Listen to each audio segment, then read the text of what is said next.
Ho visto sto ragazzo che era casciato a terra e che aveva ancora delle fiamme sulla parte bassa delle gambe ancora accese.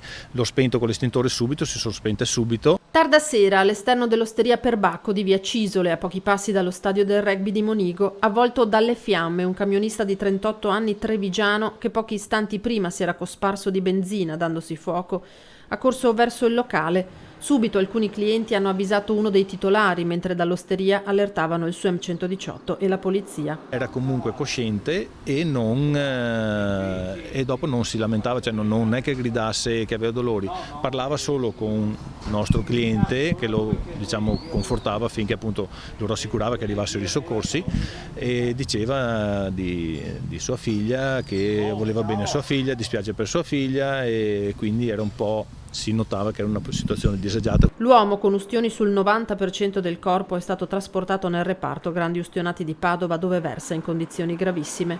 Un tentativo di togliersi la vita legato a uno stato depressivo. Lo si vedeva in zona da qualche giorno, riferiscono i testimoni. Al titolare del Perbacco aveva raccontato di aver avuto un infarto, di dover rifare la patente, di non potere per questo motivo lavorare, ma nessuno si aspettava un gesto simile. Aveva questo problema della patente, però sto rifacendo la patente, quindi magari era fiducioso di riprendere il lavoro, però probabilmente nascondeva qualcos'altro che ben non si sapeva, insomma. Mi dispiace per lui perché sì, alla fine per quello che lo conoscevo era comunque un bravo ragazzo.